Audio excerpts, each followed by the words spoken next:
friends. Today our topic is Iran drops India from the Chabahar rail project.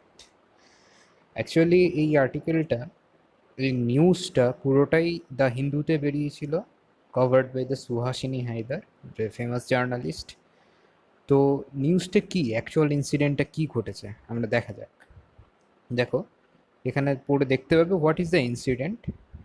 4 years after the India and Iran signed the agreement to construct a rail line from Chabahar port to Zehedan, 628 km, the Iranian government has decided to drop Indian company Ircon from the construction of the project. Actually, 4 years আগে একটা agreement sign হয়েছিল, যেটা Iran আর ইন্ডিয়ার মধ্যে। Indian company actually IRCON যেটার নাম, সেটা হলো চাবাহার পোর্ট থেকে জেহেদান, দুটোই ইরানে অবস্থিত। চাবাহার পোর্টটা হলো একদম ইরানের কোস্টাল এরিয়ায়, আর জেহেদান হলো একদম আফগানিস্তান বর্ডারে। তো এই জায়গায় একটা রেল লাইন কনস্ট্রাকশন করার দায়িত্বে দেওয়া হয়েছিল ইরকনকে, বাট ডিলে হওয়ার জন্য এই কনস্ট্রাকশনটা স্টপ হয়ে যায়। এবং কারেন্টলি এই কনস্ট্রাকশন ইরানি নিজেই করছে, Iranian railway, that is $400 million use করে ইরানিয়ান ন্যাশনাল ডেভেলপমেন্ট ফান্ড থেকে। ঠিক আছে, তো এটা হলো মেন নিউজটা ছিল। তো এবারে আমাদের দেখতে হবে এই নিউজটা কি ইম্প্যাক্ট ফেলেছে। ইম্প্যাক্ট ফেলেছে ইন্ডিয়ান ইকোনমিতে, নাকি ইন্ডিয়ান ইন্টারন্যাশনাল পলিসিতে বা ফরেন পলিসিতে কিছু কোয়েশ্চেনের মুখে দাঁড় করিয়ে দিল। সো ফার্স্ট অফ অল আমরা এই চাবাহার পোর্ট এবং জেহেদানের লোকেশনটা একবার দেখে নিই। দেখো, দুটোই ইরানে অবস্থিত, চাবাহার পোর্ট আর জেহেদান। ঠিক আছে, তো এই যে রেড যেটা দেখতে পাচ্ছ, দিস ইজ আওয়ার ইন্ডিয়া, এবং ইন্ডিয়ার পরে এখানে যেটা দেখতে পাচ্ছ, দিস ইজ পাকিস্তান। ঠিক আছে, এটা Afghanistan, Turkmenistan, and this is Iran. ঠিক আছে, আর এখানে ইরাক আছে, সৌদি আরবিয়া রয়েছে, ওমান, দুবাই, এখানে অনেক বাহরিন, এরা সব রয়েছে, ইয়েমেন। সো এখানে এটা হলো ক্যাসপিয়ান সি, আর এটা হলো তোমার তুর্কমেনিস্তান। ঠিক আছে, এদিকে তুর্কি আছে। তো অ্যাকচুয়াল সিস্টেমটা কি হচ্ছে দেখো, এই ইরানের লোকেশনের উপরে বেস করে আমাদের মোটামুটি পোর্টটা এরকম জায়গায়। তো এই ইরানের লোকেশনের উপর বেস করে আমরা পুরো অয়েল হাব সৌদি আরবে, আমরা সবাই জানো সৌদি আরবে, ইরাক, ওমান, বাহারিন, এই পজিশনে সব অবস্থিত। এই পুরো অয়েল হাবের আমরা অ্যাক্সেস পেয়ে যাচ্ছি। সঙ্গে ইরানের থেকে আমরা অয়েল কালেক্ট করতে পারছি, ইরানের অয়েলকে আমরা ডিরেক্টলি কোথায় পাঠাতে পারছি, গুজরাট এরিয়ায়, আমাদের ইন্ডিয়ার গুজরাট এরিয়ায়। ঠিক আছে, এটা একটা আমাদের স্ট্র্যাটেজিক লোকেশন এই পজিশনের জন্য।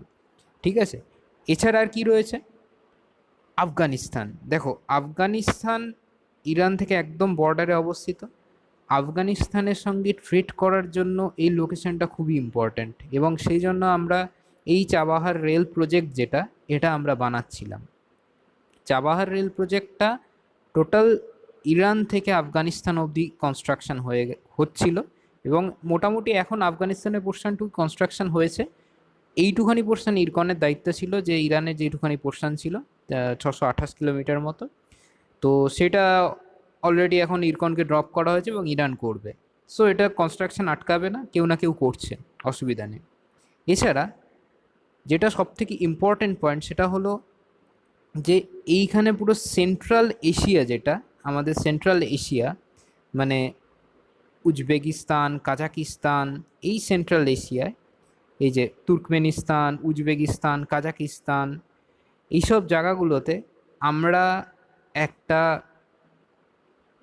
কানেকশন বা ট্রান্সপোর্ট সিস্টেম লঞ্চ করতে পারবো থ্রু দ্য ইরান আফগানিস্তান হয়ে, বা ইরান থেকে ডাইরেক্টলি এখানে একটা রোডওয়ে কানেকশন বা রেলওয়ে কানেকশন আমরা ড্রপ করতে হয়। এবং ইরানের অলরেডি একটা প্ল্যান আছে, তুর্কমেনিস্তানে ওরা একটা রেলওয়ে লাইন কনস্ট্রাকশন করছে তুর্কমেনিস্তান অবধি। তো এটা একটা, আর এইখানে আমাদের ইম্পর্টেন্সটা কেন পাচ্ছে কাজাকিস্তান বা উজবেকিস্তান, এইসব জায়গাগুলোতে, কারণ এখানে রিচ সোর্স অফ মিনারেলস রয়েছে, প্রচুর মিনারেলস রয়েছে, মানে খনিজ পদার্থ রয়েছে। সেখান থেকে আমরা এগুলোকে অলরেডি ট্রান্সপোর্ট করে ইরান, চাবাহার পোর্ট থেকে টু দ্য ইন্ডিয়া। এবং ইন ফিউচার আমাদের প্ল্যানিংও এটা ছিল যে আমরা এখান থেকে রাশিয়ায় অ্যাক্সেস করতে পারি যাতে। ঠিক আছে, রাশিয়ার অ্যাক্সেস করতে পারবে। সঙ্গে এখানে দেখতে পাচ্ছে ক্যাসপিয়ান সি রয়েছে এই জায়গাটা, ঠিক আছে? তো ক্যাসপিয়ান সি তো আমরা অ্যাক্সেস করতে পারলে এদিকে অনেকগুলো জায়গা আমরা অ্যাক্সেস পেয়ে যাব, লাইক ইউক্রেন এসব, তুর্কি এসব জায়গাগুলোতে অ্যাক্সেস পেয়ে যাব। তো এটা ভেরি মাচ মানে স্ট্র্যাটেজিক লোকেশন ছিল এই চাবাহার পোর্ট।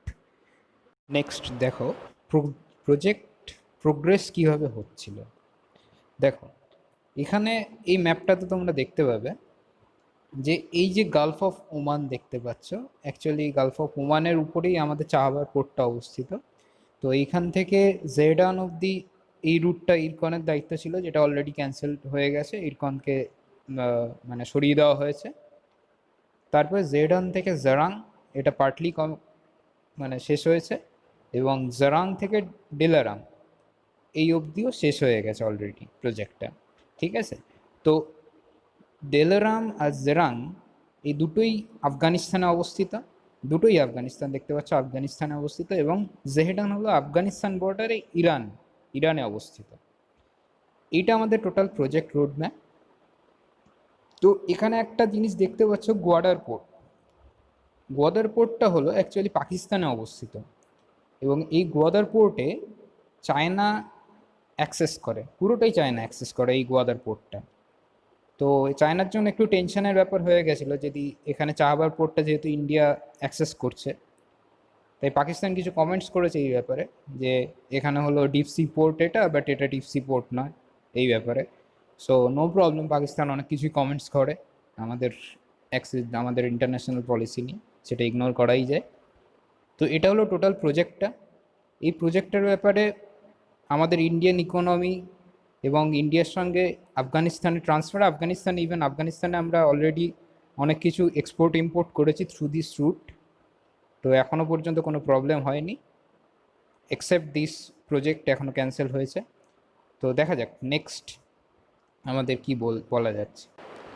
দেখো হোয়াট ওয়াজ দ্য এগ্রিমেন্টটা কী ছিল, এগ্রিমেন্টটা কী ছিল না, in 2016 Chabahar agreement which included trilateral agreement. Trilateral কেন না, এখানে তিনটে কান্ট্রি এগ্রিমেন্ট করেছিল, এক তো হলো আমার আফগানিস্তান, ইরান অ্যান্ড ইন্ডিয়া, ঠিক আছে? দেখতে পাচ্ছ প্রাইম মিনিস্টারদের নাম দেওয়া আছে, Narendra Modi, Hassan Rouhani Iranian president, এবং আফগান প্রেসিডেন্ট আশরাফ ঘানি, ঠিক আছে? এনারা তিনজনে মিলে একটা এগ্রিমেন্ট করেছিল, দ্যাট ইজ ট্রাইল্যাটারাল এগ্রিমেন্ট। তার মধ্যে স্মল পোর্শন ছিল ইরকনের, এটা হল $1.6 বিলিয়ন। এই এগ্রিমেন্টটার টোটালি কমপ্লিটেড হয়েছিল 2016-এ। টিল দ্য ডেট ইরকন সেইভাবে প্রজেক্টটা করতে পারিনি, দ্যাটস ওয়াই একে সরানো হয়েছে এই জায়গাটা থেকে। তো কেন সরানো হলো, the reason of the dropping IRCON. দেখো ফার্স্ট রিজন তো একদম ক্লিয়ার, যেটা ওরা বলেছে যে প্রজেক্টটা ডিলে হয়েছিল, তো এটা একদম ক্লিয়ার। বাট ডিলে কেন হলো, ইরকন ডিলে কেন করলো? বিকজ দেখো ইরানের উপরে অলরেডি ইউএস একটা স্যাংশন লাগিয়ে রেখেছে। ইরানের সঙ্গে যে কোনো মানে ইউএসের বন্ধু কান্ট্রি যারা, তারা যদি ইরানের সঙ্গে বিজনেস করতে চায়, সেক্ষেত্রে একটা প্রতিবন্ধকতা দিয়ে রেখেছে ইউএসএ। কারণ ইরানের সঙ্গে ইউএসএ সম্পর্ক ভালো নয়, সেটার একটা আলাদা টপিক আছে, সেটা আমরা পরে ডিসকাস করব। তো ওই সম্পর্ক খারাপ হওয়ার জন্য এদের সঙ্গে বিজনেসের ক্ষেত্রে একদম টোটালি নাকচ করে দিয়েছে ইউএসএ। তো সেক্ষেত্রে ইরকন কি হয়েছে না, সব জিনিস যেমন হেভি ইকুইপমেন্টস, রেলওয়ে প্রজেক্টস, রেলওয়ের ইরকন এখানে যেটা করতো, রেল লাইনটা ওখানে বসাতো, ঠিক আছে, এবং ওর সিগন্যালিং সিস্টেম ডেভেলপ করতো। তো তার জন্য কি অনেক ইকুইপমেন্টস লাগে, হেভি ইকুইপমেন্টস লাগে, সেই ইকুইপমেন্টসগুলো তো নিয়ে যেতে হবে। তো এই পুরো জিনিসটা করতে ইরকনের প্রবলেম হচ্ছিল, বিকজ এই স্যাংশনটার জন্য, ইউএসএ স্যাংশনের জন্য।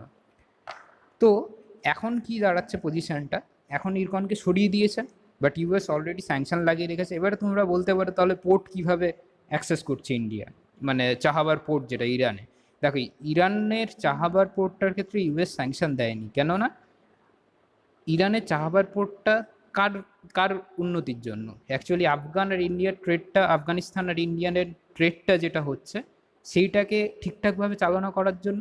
তাই জন্য ইউএসএ বলেছে যে এই ট্রেড পলিসিতে আফগান এবং ইন্ডিয়া মানে যদি আমরা স্যাংশন লাগিয়ে দিই, তাহলে এরা দুজন অ্যাফেক্টেড হবে। তাই জন্য এই জায়গাটায় চাহাবার পোর্টে আমরা কোনো রকম কোনো স্যাংশন লাগাচ্ছি না। তাই স্মুথলি এই পোর্টে এখনও কনস্ট্রাকশন চালাচ্ছে ইন্ডিয়া, এবং এছাড়াও ওখানে আশেপাশে অনেকগুলো জায়গায় ইন্ডিয়া কাজ করছে। কিন্তু এখানে আরেকটা অ্যাঙ্গেল যেটা খুব important angle, that is another angle দিয়ে আমরা দিয়ে রেখেছি। Recently China Iran 25 years partnership of $400 billion infrastructure and energy resources in Iran. তো চায়না রিসেন্টলি একটা ইরানকে অফার দিয়েছে যে 25 ইয়ার্সের পার্টনারশিপ ওরা করেছে অলরেডি, যেটা $400 বিলিয়ন, যে চায়না ওখানে কিছু ইনফ্রাস্ট্রাকচার করবে, কিছু এনার্জি রিসোর্সেস তৈরি করবে, মানে মানে তোমার মিনারেলস উত্তোলন করা বা তেল খনি থেকে তেল উত্তোলন করা, এইসবের জন্য ইনফ্রাস্ট্রাকচারটা চায়না তৈরি করে দেবে। তো তাই জন্য এরা ইরানের সঙ্গে একটা পার্টনারশিপ করেছে। কারণ একটা জিনিস পয়েন্ট খেয়াল রাখতে হবে যে চায়নার কিন্তু শত্রু দেশ ইউএসএ, ইরানেরও এখন শত্রু দেশ ইউএসএ। তো দ্যাটস ওয়াই এরা দুজন বন্ধু হবে, এটা স্বাভাবিক ব্যাপার। এবং মেবি চায়না ইরানকে বেটার পলিসি দিয়েছে নিশ্চয়ই ইন্ডিয়া থেকে, ফরেন পলিসি হিসাবে নিশ্চয়ই বেটার পলিসি দিয়েছে। দ্যাটস ওয়াই এখন ইরানের সঙ্গে চায়নার বন্ধুত্বটা খুব ভালো হয়েছে। দেখো, the last one is the did India lost everything? No, actually not. কেননা ইন্ডিয়ার সঙ্গে যে ট্রিটিটা হয়েছিল, দ্যাট ইজ 2016 হয়েছিল, একটা মৌ সাইন হয়েছিল। সেটা কি হয়েছিল? শাহিদ বেহেস্তি পোর্ট, এটা হলো অ্যাকচুয়ালি চাহাবার পোর্ট, যেটা সেটারই একটা পার্ট, শাহিদ বেহেস্তি পোর্ট তার নাম। তার ফেজ 1-এর কনস্ট্রাকশন প্রজেক্টটা কিন্তু ইন্ডিয়া এখনও চালাচ্ছে, ফার্স্ট অফ অল। সেকেন্ডলি, কিছু ট্রাইল্যাটারাল এগ্রিমেন্টে in addition $85 million capital investment আছে ইন্ডিয়ার, ঠিক আছে। তারপরে পোর্ট কন্টেনার ট্র্যাক্স, ঠিক আছে, $150 মিলিয়ন, সেটাও ইন্ডিয়া করছে ওখানে। এছাড়াও ওখানে বিভিন্ন জায়গায় ইন্ডিয়ার মানে ইনফ্রাস্ট্রাকচার ডেভেলপমেন্ট, এগুলোর ক্ষেত্রে ইন্ডিয়া কাজ করছে। তো সেটার ক্ষেত্রে এগুলো কোনোটাই এফেক্টেড হয়নি, ঠিক আছে। তো কোনো প্রবলেম নেই ইন্ডিয়ার, মানে নিয়ার ফিউচার হয়তো মেবি চায়না যদি কোনোভাবে অ্যাক্সেস করে অন্য কিছু জিনিসে, অন্য কিছু পলিসি আনে, তাহলে হয়তো প্রবলেম হতে পারে। টিল দ্য ডেট কোনো প্রবলেম নেই এখন এই প্রজেক্টগুলোর ক্ষেত্রে। কারণ ইরান একটা বন্ধুত্বপূর্ণ সম্পর্ক অবশ্যই ইন্ডিয়ার সঙ্গে রেখে চলবে, কারণ যখনই ইউএস স্যাংশন লাগিয়েছিল তখন একমাত্র ইরানের সঙ্গে অয়েল নিতে একমাত্র ইন্ডিয়া। তো সেক্ষেত্রে কোনো অসুবিধা হবে না ইন্ডিয়ার ক্ষেত্রে। আর লাস্ট থিং ইজ দ্যাট, যে 2018 অপারেশনাল এই রুটটা দিয়ে হুইটস শিপমেন্ট করেছিল আফগানিস্তানে ইন্ডিয়া, এবং এখনও এখান থেকে অনেক মিনারেলস আসছে। আমরা কিছু এক্সপোর্ট ইম্পোর্ট আফগানিস্তানের সঙ্গে এই রুট বরাবর চালাচ্ছি, এবং এতে ইরানেরও প্রফিট হচ্ছে। সো অবভিয়াস রিজন যে ইরান এখানে কিছু করবে না। আর এবং স্পেশাল ইকোনমিক জোন যেটা তৈরি করার কথাবার্তা চলছে, এখনও ইউএস স্যাংশনের জন্য সেটা পসিবল হয়নি, যে স্পেশাল ইকোনমিক জোনে ইন্ডিয়া কিছু কোম্পানি ওখানে অ্যাক্সেস করবে, এবং সেখানেও আশা করা যায় কোনো প্রবলেম হবে না। So this is the whole things, যে এই পোর্টটা, এই যে নিউজটা বেরিয়েছিল, এটার টোটাল ডিটেলড অপারেশনাল প্রসেস কীভাবে কী হয়েছে এবং কীভাবে এফেক্ট করছে ওয়ার্ল্ড ওয়াইড। তো এটাই আমাদের এন্ড অফ দ্য টপিক। আর নেক্সটে আমরা অন্য কিছু নিয়ে আরও ডিসকাস করা যাবে অবশ্যই। Thank you so much.